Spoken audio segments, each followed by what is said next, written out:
Apa yang Tuhan inginkan adalah kita itu sungguh mendengar dengan baik kata-katanya dan menghidupinya. Jadi penyembahan itu bukan kelihatan dari luar saja.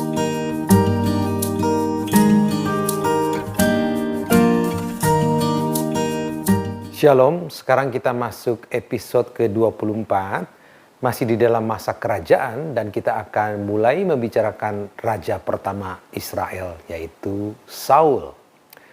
Kita mulai dari pemilihan Saul. Ketika mencoba mencari keledai ayahnya yang hilang, Saul dipertemukan dengan Samuel, yang ditulis di dalam narasi sebagai pelihat. Itu Samuel 9 ayat 9, 11, 18, dan 19.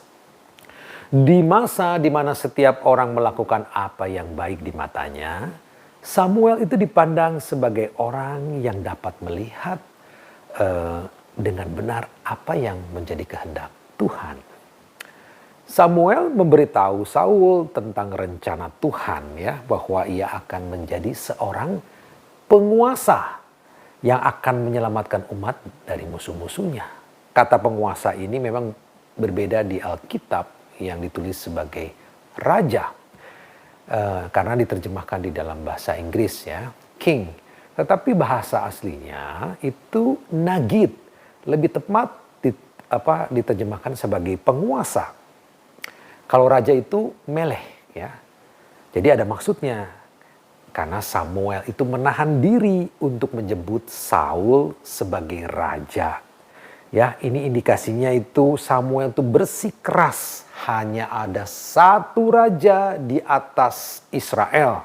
Dan raja di bumi itu hanya untuk mewakili keinginan raja yang ilahi. Di Mispa di tanah Benyamin, Samuel mengumpulkan orang-orang. Ya, dan dengan keras mengingatkan akan penolakan mereka terhadap Tuhan dengan meminta seorang raja. Saul direncanakan sebagai orang yang akan terpilih, tapi ia harus ditemukan dari tempat yang tersembunyi. Ada tafsir ini adalah sebagai tanda dari kelemahan Saul. Di tengah sorakan dan terpilihnya Saul, Samuel itu mengumumkan hak dan kewajiban seorang raja. Itu ditulis di dalam sebuah piagam, ya, 1 Samuel 10 ayat 5. Raja Israel tidak pernah mempunyai kekuasaan yang absolut. Ia harus berdiri di hadapan Tuhan dan memberi pertanggungjawaban. Saul memimpin kemenangan Israel atas Bani Amon di Yabes Gilead. Lalu kemudian menjadi raja di hadapan Tuhan di Gilgal dengan mempersembahkan kurban keselamatan. 1 Samuel 11 ayat 15. Tahtanya dan seperti juga pemilihannya di Mispa itu mengingatkan tempat-tempat di dalam konteks perjanjian Israel dengan Tuhan. Ya, Mispa, Gilgal, maksudnya Samuel mengingatkan kembali akan kebaikan Tuhan kepada Israel melalui momen sejarah keselamatan, di mana Israel itu dibebaskan dari musuh-musuh mereka. Selain untuk mengingatkan sejarah penting ini, juga karena Samuel bermaksud memperingati Israel bahwa keinginan Israel memiliki raja di bumi itu muncul dari ketakutan yang tidak mendasar. Israel itu lebih merasa alasan untuk memiliki raja karena ingin memperkuat keamanan. Tetapi kamu melihat bahwa Nahas, raja Bani Amon, mendatangi kamu. Maka kamu berkata kepadaku, tidak, seorang raja harus memerintah kami, padahal Tuhan Allahmu adalah rajamu. 1 Samuel 12 ayat 12. Meskipun demikian, Samuel bersikeras bahwa tidak semua akan hilang karena permintaan yang salah arah ini. Yang penting, sekarang Israel dan Raja Israel harus bersama-sama menjaga perjanjian dengan Tuhan. Jadi keduanya Israel dan Raja Israel itu sejajar di hadapan Raja Israel yang benar. Dalam jangka panjang, kesetiaan juga akan menentukan nasib dari Israel. Terlepas dari adanya kesalahan-kesalahan yang dibuat. Pemerintahan Saul itu berjalan singkat dan tragis. Saul digambarkan sebagai sosok yang elok dan tinggi. Tidak ada yang lebih elok dan lebih tinggi darinya. 1 Samuel 9 ayat 2. Namun terpilihnya Saul yang didahului dengan 3 tanda, itu bisa dibaca di 1 Samuel 10 ayat 1 sampai 8. Begitu pula kegagalannya itu ditandai dengan 3 peristiwa ikonik. Pertama, untuk menghalau bangsa Filistin, Saul itu mengumpulkan tentara di Gilgal. 1 Samuel 13 ayat 4 dan 5. Di mana Samuel telah memberi instruksi kepada Saul untuk menunggu 7 hari sampai Samuel itu datang. Dan nanti akan memberikan nubuat daripada Tuhan. 1 Samuel 10 ayat 8. Ketika Samuel itu gagal hadir pada hari ke-7, Saul atas desakan sebagian tentaranya itu mengambil keputusan sendiri dan menyiapkan kurban tanpa menunggu Israel. Sehingga perang pun dilaksanakan. Saat Samuel akhirnya tiba di Gilgal, ia menegur raja Saul karena melanggar perintah Tuhan dan menyatakan bahwa keturunan Saul tidak akan menjadi penerusnya. Sebaliknya, tahta kerajaan akan diberikan kepada yang berkenan di hati Tuhan. 1 Samuel 13 ayat 14. Keadaan ini merefleksikan titik krusial bahwa seorang raja lebih dari yang lain harus hidup seturut Taurat dan dalam pelayanan kepada raja dari segala raja. Saul gagal dalam menyadari hal ini. Lalu yang kedua, peristiwa ketakutan Saul dan rasa ketidakamanannya. Ini disorot ketika Saul secara berani mengeksploitasi anaknya sendiri, Yonatan, yang tanpa sepengetahuan Saul itu kan menyerang garnisun Filistin. Setelah Saul tahu bahwa Yonatan itu menyerang musuh, Saul kemudian juga ikut memimpin Israel melakukan hal yang sama. Jadi Yonatan bukan Saul berinisiatif menyerang Filistin. Saul melakukan sumpah yang gegabah pada Israel, itu maksudnya dalam upaya mencegah mereka mundur. Dikatakan, terkutuklah orang yang makan sebelum matahari tenggelam dan sebelum ia membalaskan dendam kepada musuh-musuhnya. 1 Samuel 14 ayat 24. Sumpah ini makan korban kepada beberapa orang, banyak orang. Dan sekalipun penyerbuan itu sukses, ternodai dengan sumpah yang bodoh ini. Karena merasa lapar, beberapa orang membunuh ternak dan makan daging segar. Ini melanggar Taurat makan daging yang masih berdarah. Saul mengangkat sumpah saat ia diberitahu kejadian itu. Dan Yonatan ternyata telah makan madu tanpa tahu perihal akan sumpah dari Saul itu. Namun Saul itu ternyata keras kepala, bersikeras itu meminta anaknya sendiri untuk mati. Hanya karena pertolongan rakyat umatlah Yonatan dapat selamat.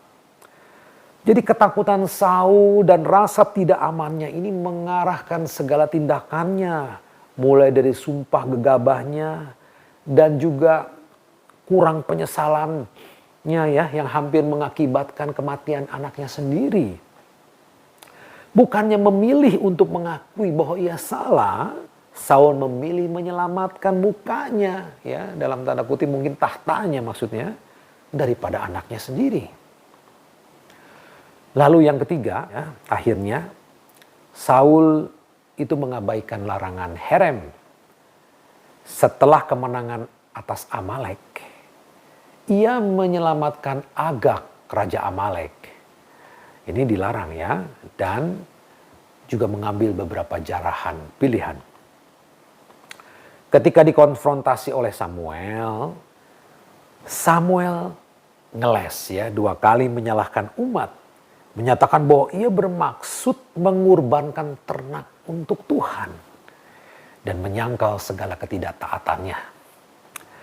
Hal ini mendorong jawaban kenabian dari Samuel yang akan menggema oleh para nabi di masa yang akan datang.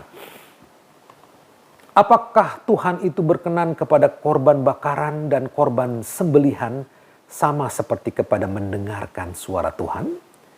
Sesungguhnya mendengarkan lebih baik daripada korban sembelihan. Memperhatikan lebih baik daripada lemak domba-domba jantan. Sebab pendurhakaan adalah sama seperti dosa bertenung, dan kedekilan adalah sama seperti menyembah berhala dan terafim. Karena engkau telah menolak firman Tuhan, maka ia telah menolak engkau sebagai raja. 1 Samuel 15:22. Kata-kata di atas itu mengungkapkan elemen penting dari ibadah ya atau liturgis Israel. Jadi instruksi untuk penyembahan dengan kurban itu adalah untuk mengajar hati orang Israel yang keras. Sehingga dengan mengorbankan apa yang mereka sembah di Mesir, Israel diharapkan berubah hatinya kepada Tuhan. Apa yang Tuhan inginkan adalah kita itu sungguh mendengar dengan baik kata-katanya dan menghidupinya. Jadi penyembahan itu bukan kelihatan dari luar saja. Tanpa disertai ketaatan, penyembahan akan ditolak Tuhan.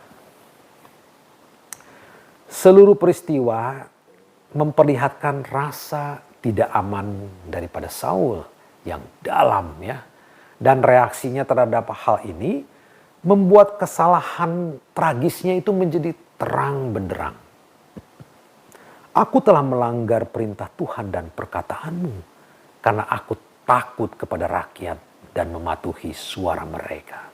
1 Samuel 15:24. Ketika pertama kali kita mengenal Saul, ia berkata, bukankah aku dari suku Benyamin, suku yang terkecil dari Israel, dan kaumku yang paling hina dari seluruh keluarga Benyamin.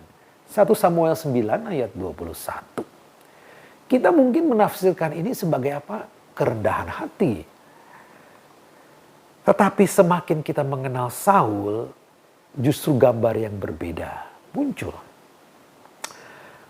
Orang yang senantiasa diganggu rasa tidak amannya dan berpikir bahwa ia tidak akan tertolong sekalipun oleh rahmat Tuhan.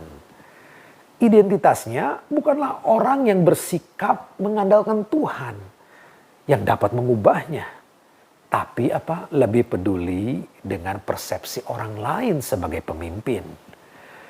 Tidak seperti Musa ya, yang mendengarkan Tuhan dan mentransformasikan dia ya, sehingga berhadapan dengan Firaun dan memimpin umatnya. Saul lebih memilih mendengarkan suara manusia. Cacat ini membuat dia itu kehilangan kerajaan masa depan dan bahkan juga kehilangan tahta di masanya sendiri.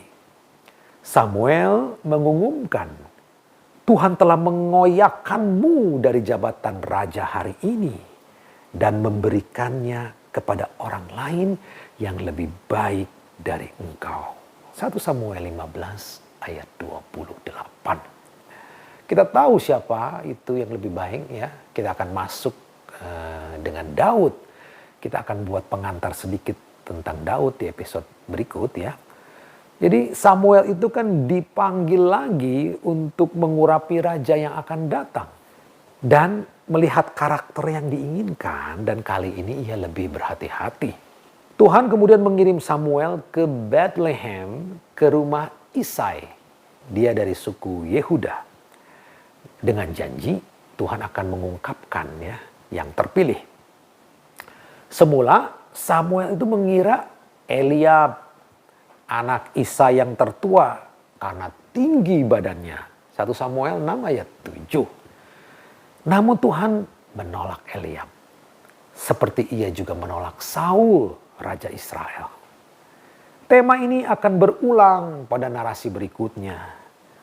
Tuhan melihat tidak seperti apa yang manusia lihat. Manusia itu melihat penampilan. Tetapi Tuhan melihat hati. 1 Samuel 16 ayat 7. Terima kasih. Tuhan Yesus memberkati. Amin.